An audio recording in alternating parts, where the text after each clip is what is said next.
Surprisingly, I've never dedicated a video to an MCU movie on this channel. That isn't to say I don't like Marvel or some of their non-MCU projects recently, but it's no secret that most audiences are a little burnt out by their mediocrity. The same can be said for DC, but they still get my attention when they let talented filmmakers work with these characters, which happens more often than with Marvel.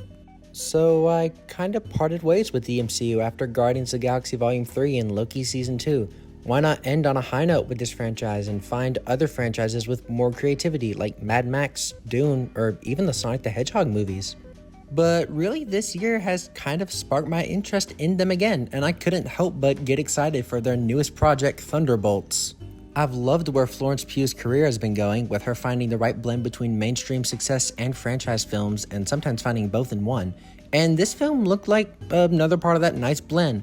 Though with all that said, it's not like it was my second or third most anticipated superhero project of the year.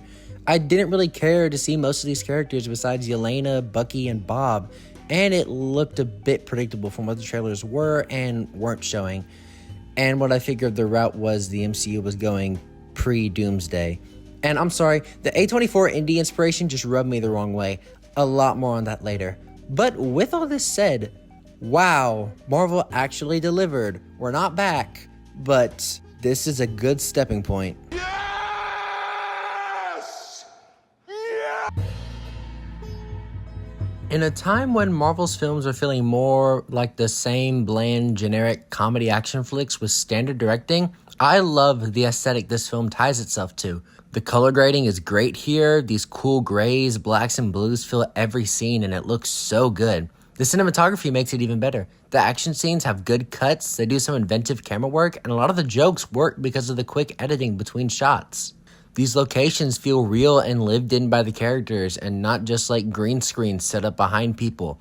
I watched Brave New World the other day, and while it wasn't as bad as people said it was by any means, it met the same standards set by other MCU films. Swampy visuals, flat jokes, and a boring story. Here, though, the visuals are incredible. They even actually threw Florence Pugh off of that building. The jokes are funny, and the story is really human and relatable.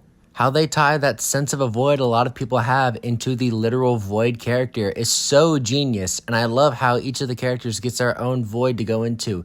Sure, we don't see it for some, but I think that's for the better for pacing and for my mental health, because I can't see Bucky go through the same heartbreaking BS again. That scene where Yelena tells her dad how she's really been feeling before the climax got me really misty-eyed, as did the scene in the climax where everyone comforts Bob. Oh my god, Bob is so good here, dude. I love him. I knew who Sentry was before this, but I never saw any Sentry storylines growing up, so I didn't really know what to expect with this character. And thank God I didn't, because this was one of the best character arcs in recent memory for Marvel. Everyone's going to be yapping about mental health in this movie, and it's for a reason. The themes this movie is exploring through this team and Sentry are really impactful and are something that need to be said. The opening perfectly represents Yelena and a lot of this movie in general. Even that empty feeling the characters have can be felt with how lacking this franchise's direction is felt.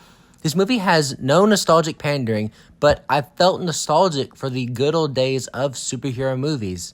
You'll see a lot of people comparing this to The Guardians because of how good it is and because it has that group of losers thing going for it. But it reminds me more of the Suicide Squad, not the 2016 one. I want to make that perfectly clear. This group of ragtag mental cases and troubled people find comfort in one another on a mission they were lied to about. Casualties are shown in both's first action scenes with the cast. We get characters getting redemption and becoming real superheroes, and varying levels of government conspiracies.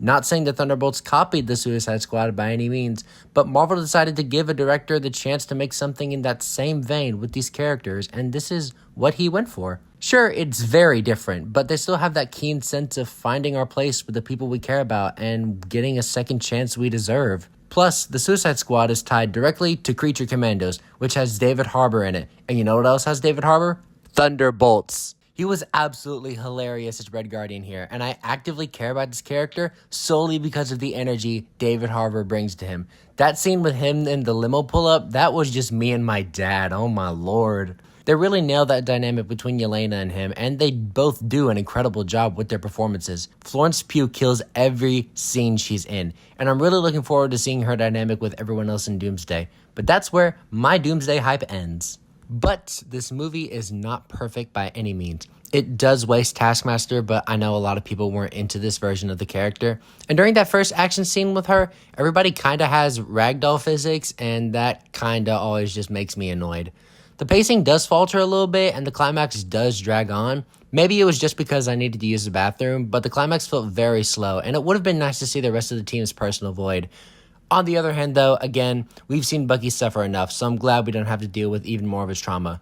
But more than anything, the A24 branding rubbed me the wrong way. A24 has been pushing artistic creativity with all of their filmmakers, allowing all sorts of separate art forms to take expression through film.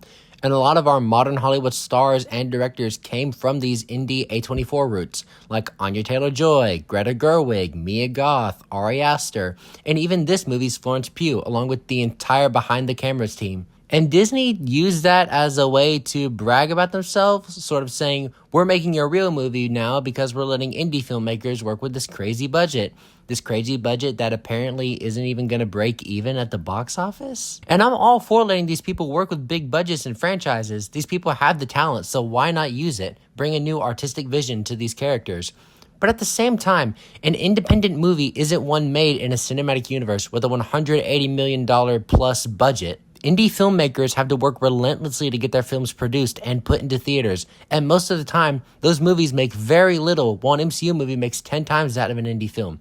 This is completely off topic, but I really wanted to go see The Legend of Ochi back in April when it came out, and my theater wasn't showing it, and now we're showing Lilo and Stitch, which is just that with an already existing character and CGI. The Legend of Ochi was a puppet, and Willem Dafoe. I would have gladly gone to see that like 3 times in theaters. There's a struggle that up-and-coming artists have. I've seen it myself, and using that as an aesthetic just annoyed me. When I start making films full-time, it's not like the first thing I make will be an instant success picked up by one of the big baller studios. It's going to take years worth of directing and talent to get that sort of brand recognition, just like the entire team behind this movie. Lilo and Stitch is making bank right now, and it worries me because I love the original, but can't stand these live-action remakes. And this one is completely destroying the morals of the original. I won't watch it, and if I do, I'm pirating it.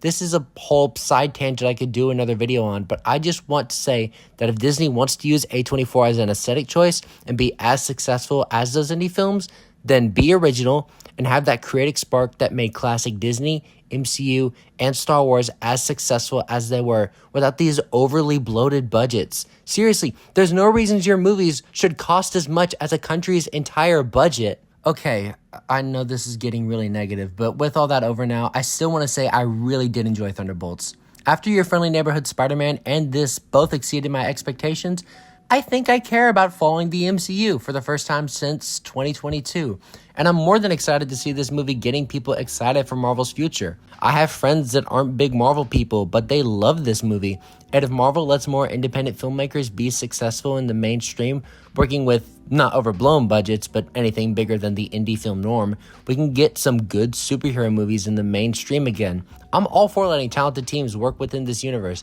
but Marvel needs to establish that trust with our audience again.